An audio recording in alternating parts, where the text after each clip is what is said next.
Hey guys, back for round two of doing the notes for this quarter. What we're going to be talking about today is the destruction of the American Indian. Last time we talked about America moving west, there was a lot of benefits to the U.S. for this, a lot of good things.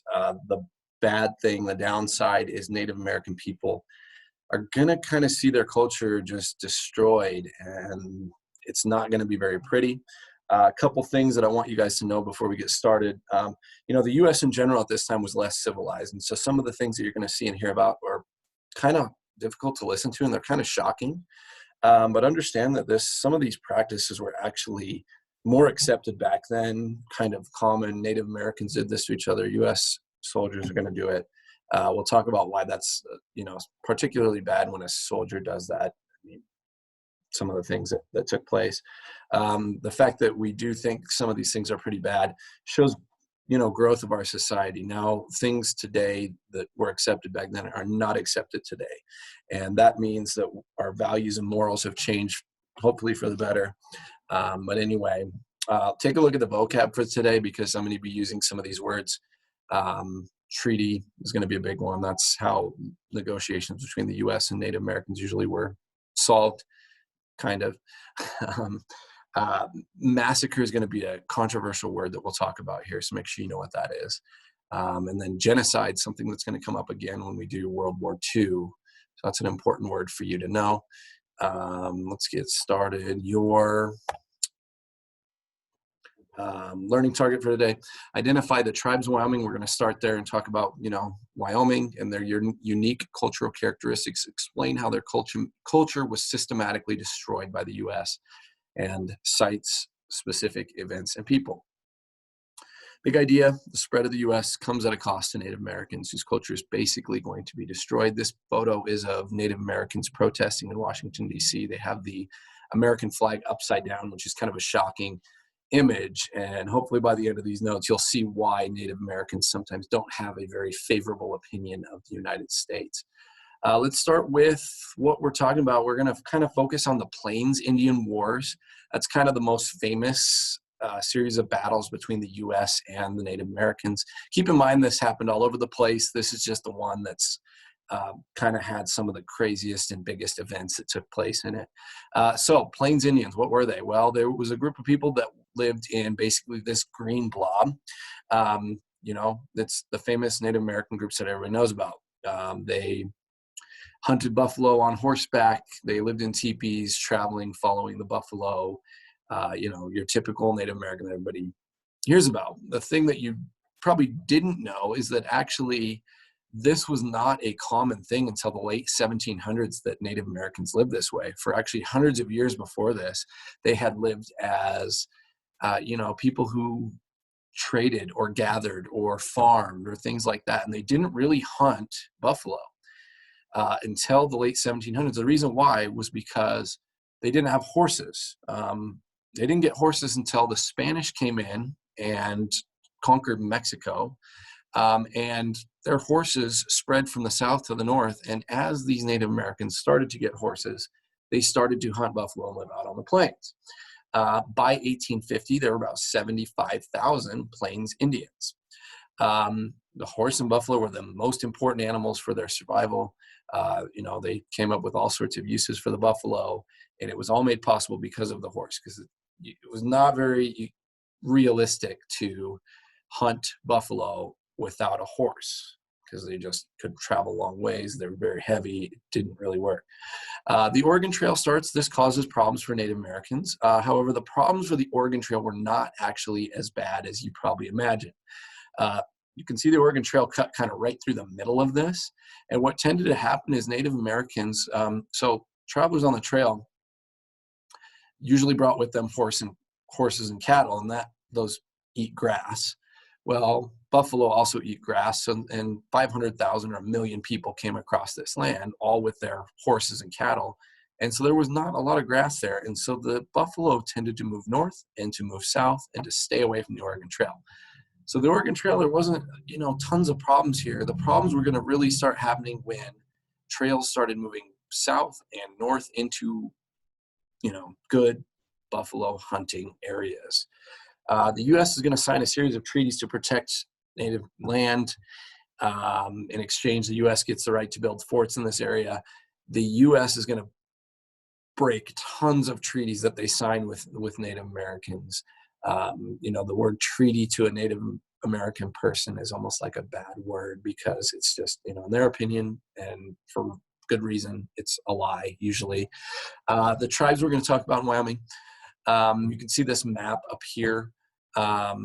We have the Cheyenne, kind of an interesting one. That's our state capital. They were originally corn farmers from Minnesota.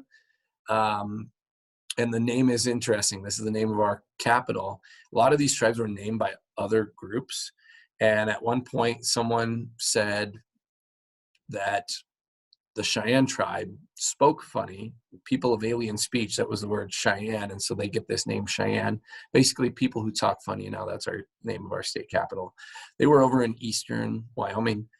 They had friends, the Arapaho, that were in southern Wyoming, southeastern Wyoming, down into Colorado. These two tribes tended to fight the Shoshone and the Ute that were more in the western part of the state. Eventually, the Arapaho are going to be placed on the Wind River Reservation with the Shoshone, their longtime enemies. We'll talk about how that happened. We have the Crow in the north. The Crow were originally traders and farmers on the Missouri River in North Dakota. They decided, some of them, that they would rather hunt buffalo, so they move out onto the plains. They also fought with the Shoshone. The Shoshone, Chief Washakie, this guy down here, was their leader. He is a very interesting American. According to some stories, he lived in 3 different centuries. So they don't know exactly when he was born, but some people say it was 1798. Well, he lived till the year 1900. So he's one of the, if that's true, he's one of the only people that ever lived in the 1700s, 1800s, and 1900s. And throughout most of that time, he was the leader of the Shoshone people. He decided very early on to befriend some of the white settlers moving into the area, mostly because they were fighting his enemies already.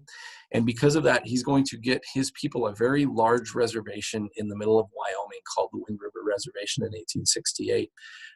He is considered to be a great leader of his people. He set them up for more success than other groups and is just a very interesting character. If you have time, go look up the story of Crowheart Butte.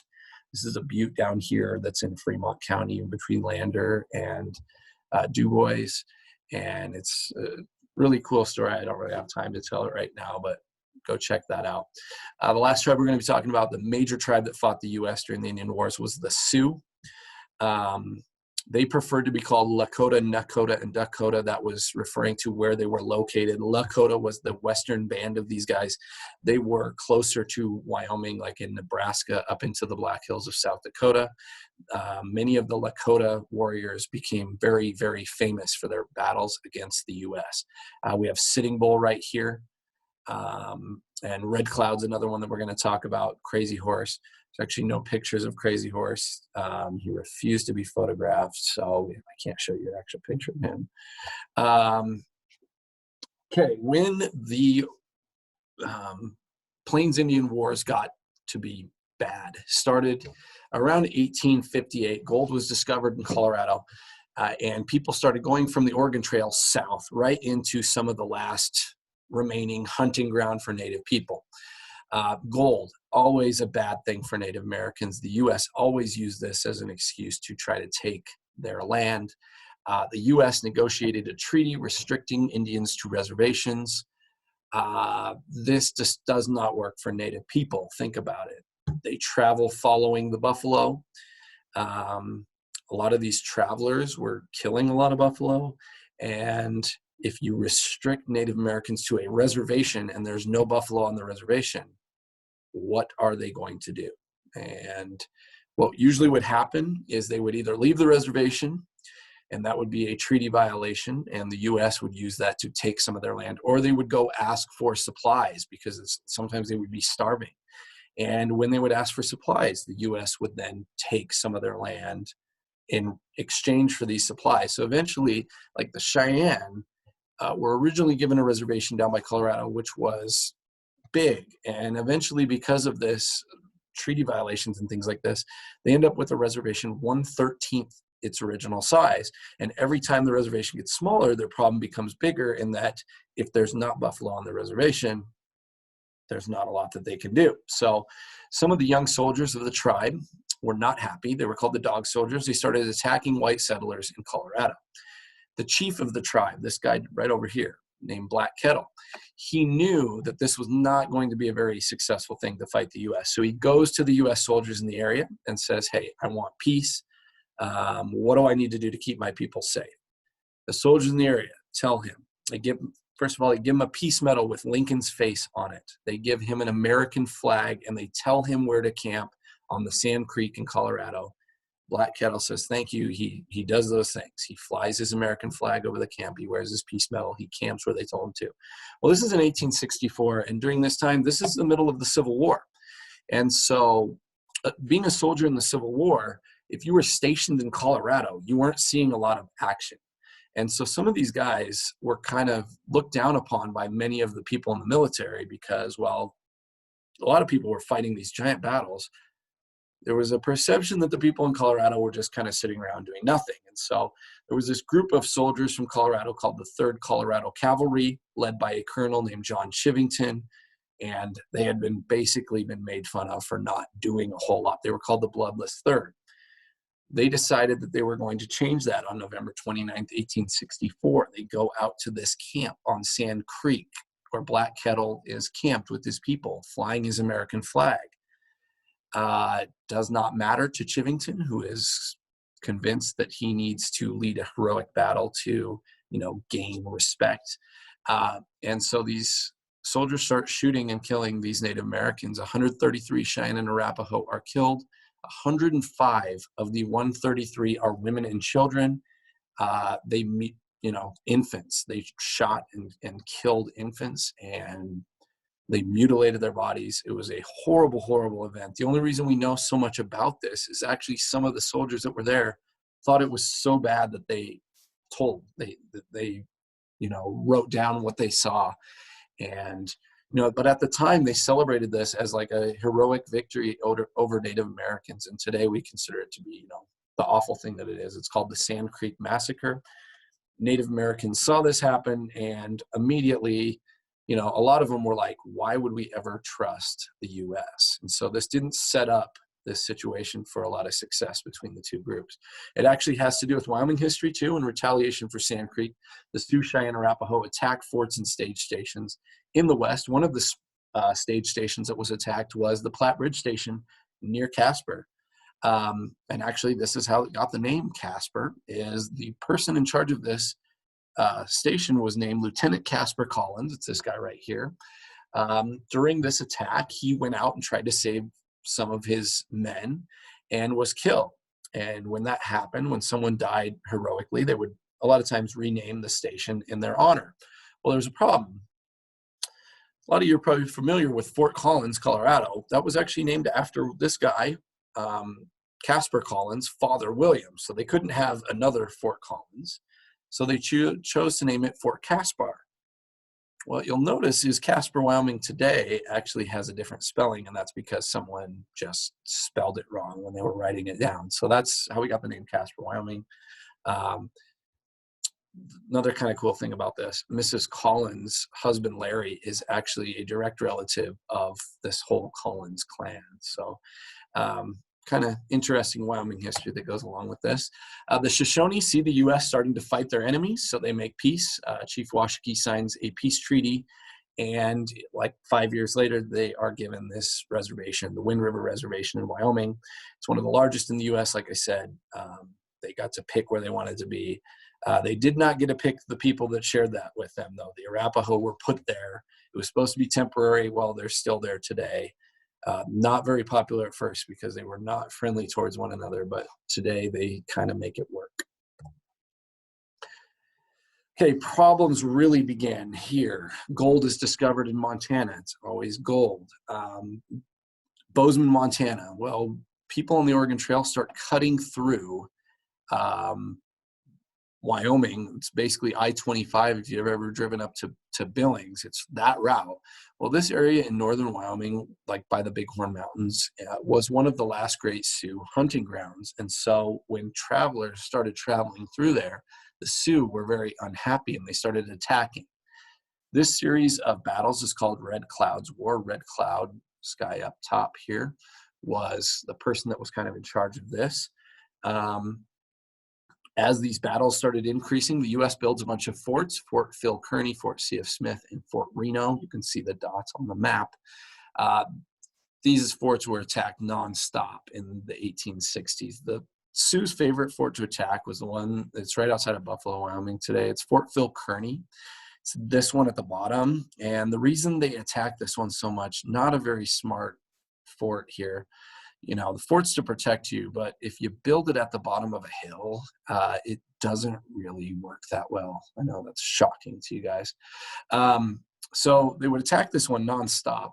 And on December 21st, the most famous event happened here in Red Cloud's War. And there was a young Army officer named William Fetterman. He's kind of a young, arrogant guy, and he had bragged that he could defeat the whole Sioux Nation with 80 guys. Well, he was out on a wood cutting party at Fort Phil Kearny on December 21st, 1866. And when they did this, they had specific orders, like, do not go out of sight of the fort, because if you get attacked, we can't send other people to help you. You're on your own.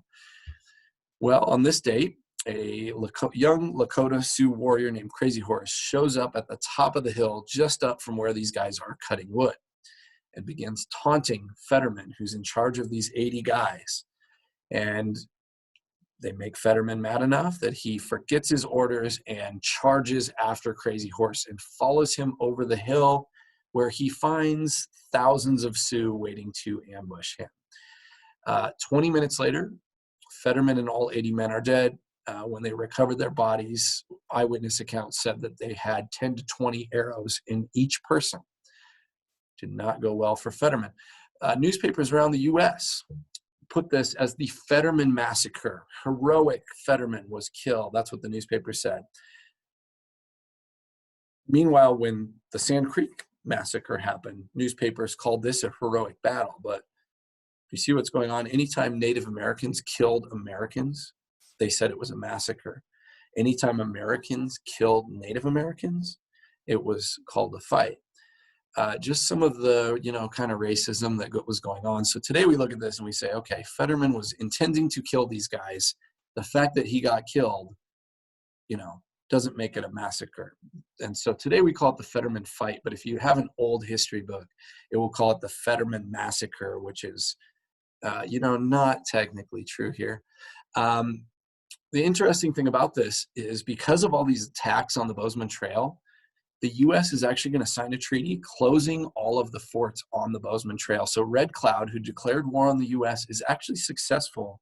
It's one of the only people to ever, and especially Native Americans, to declare war on the U.S. and be successful and get what he wants. So what happens?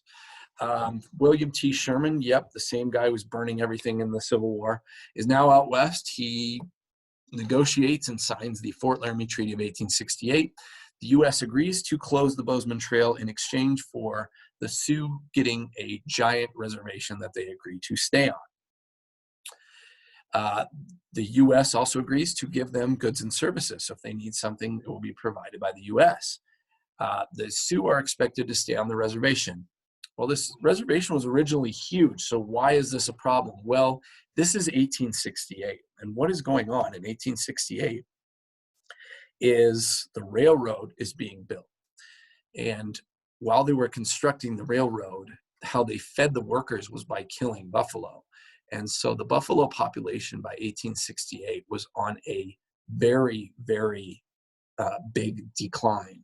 And so the Sioux could not always find the buffalo on the reservation. And so they were forced to basically break the treaty. It's either break the treaty or starve. And so by 1873, with rumors that the treaty is being broken, and also with rumors that there is gold in the Black Hills, a man named George Armstrong Custer, the guy in the top right corner, a Civil War hero, is sent out west to check for treaty violations, which is interesting. The only thing he really wrote about was gold. Okay, so he's probably more interested in the gold than the treaty violations. Anyway, goes back to the east. 3 years later, he's sent out to punish the Sioux for, treaty violations.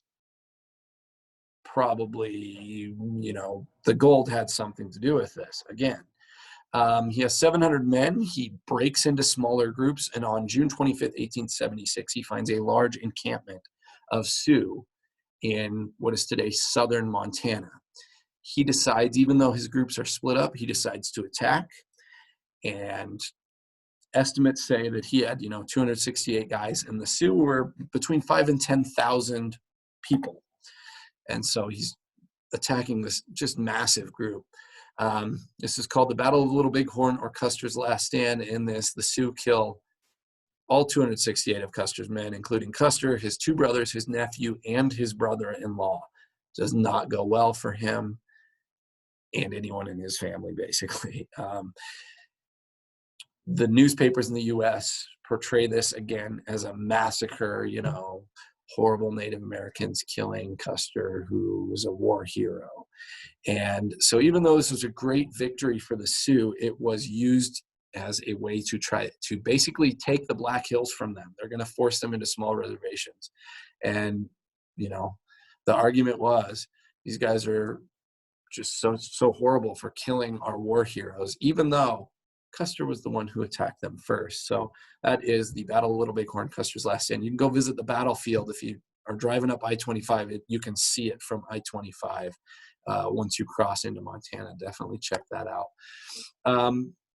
So the Indian Wars keep going on, but slowly these Native American leaders are rounded up and forced to reservations. 1877, Crazy Horse, as he is turning himself in at Fort Robinson, Nebraska, which is right across the Wyoming-Nebraska line. He is killed. 1881, Sitting Bull, who had run away to Canada, eventually runs out of food. He surrenders to a reservation. And basically, one by one, these Sioux leaders are either killed or forced onto reservations. Reservation life, not very good. These reservations at this point are tiny. The buffalo are gone. They basically have no way of feeding themselves. And so they have to rely on the U.S. government, who doesn't always hold up their end of the bargain for these treaties. Well, in the 1880s, a religious movement starts called the Ghost Dance. And it was basically something that gave Native Americans hope. They believed that if they participated in this dance, the buffalo would come back and the white settlers would disappear. The U.S. soldiers in the area did not know what they were doing. They thought there was going to be an uprising. Because they're scared of what's going on, they arrest Sitting Bull, and in the process of him getting arrested, he is killed. In 1890, the U.S. Army finds a camp of Sioux on Wounded Knee Creek participating in the Ghost Dance. The U.S. troops bring their giant guns to this camp. As they are going through the camp, disarming them, supposedly one of the Sioux was deaf and did not know what was going on. A gunshot is fired, and the soldiers decide to kill most of the members of the camp, about 150 men, women, and children. This is called the Wounded Knee Massacre. One of the worst things the U.S. has ever been a part of, the U.S. government, the U.S. military. They dump these guys' bodies into mass graves. Even at this point, they still, 20 medals of honor were given to U.S. soldiers for this event. The attitude toward Native Americans in the U.S. was just poor and racist. But this was basically the end of the Indian Wars. From this point forward, the Sioux are going to be living on reservations in some pretty brutal conditions, which we'll talk about in a second. Same thing happens to other tribes. The Navajo in Arizona, they refuse to go to the reservation, so the U.S. Army forces them on the long walk. They basically make them walk in the winter without enough supplies. Hundreds of them die. The U.S. just didn't really care about it. It was not good. The Nez Perce in Oregon were peaceful, but they didn't want to go to reservation. Their leader, Chief Joseph, basically runs away. The U.S. government army chases him all over. When he surrenders, because he's freezing and starving, he makes a speech in which he ends it with, "I will fight no more forever." It was kind of the famous last words of really represented all Native Americans that were in this situation. The most successful person to get away from the U.S. government was Geronimo. He was an Apache from Arizona. The U.S. government spent thousands and thousands of dollars trying to capture him and his small band. They never did, but he eventually gets tired of running, gets tired of trying to find food, and so in 1886 he also surrenders. Native American life today was greatly impacted by these events. There are 3 million Native Americans in the U.S. today. It's about 1% of the population. They have the highest poverty rate and unemployment rate of any group in the United States. Many reservations today have unemployment 50 to sometimes estimates have put it as high as 80% unemployment. Most people can't find work there because there's not a lot of jobs. To put this in perspective, the U.S. unemployment is 6%. And during the Great Depression, the unemployment rate in the U.S. was 25%. So during the worst time period in our history, it was nowhere near as bad as it is every day in reservations in the United States. Over 20% of Native American households, this is households, the men and women living together, make less than $5,000 per year. The poverty line for that is it's like 30 some thousand. So they're not only below the poverty line, like the level you need to make to pay for everyday goods that you need, they are way below that in a lot of cases. Basically any statistic I can give you shows that life on reservations is not very good. Life expectancy of a Native American man is 71. For a white man, it's 77. On the Pine Ridge Reservation in South Dakota, the life expectancy of a Native American man is like high 50s. So they live on average 20 years less than a white person in the U.S. Alcoholism, crime, suicide, drug use, all more prevalent on reservations than in the rest of the United States. I have some videos where you can watch some stuff about this. I want you to watch the one about the lawsuit. But anyway, the events that we talked about today had a devastating effect on these groups of people. They're put in basically a no-win situation on these reservations. And, the U.S. knows that they messed up, but sometimes when you mess up, there's no way of easily fixing that. And so that's kind of the question, some of the things that I want you guys to discuss in your assignment this week. There's some more resources right there. Like always, if you have any questions or anything you're struggling with, make sure and get a hold of me and let me know. Good luck. Stay safe. Stay healthy out there. Miss you guys. Have a good one. Talk to you later.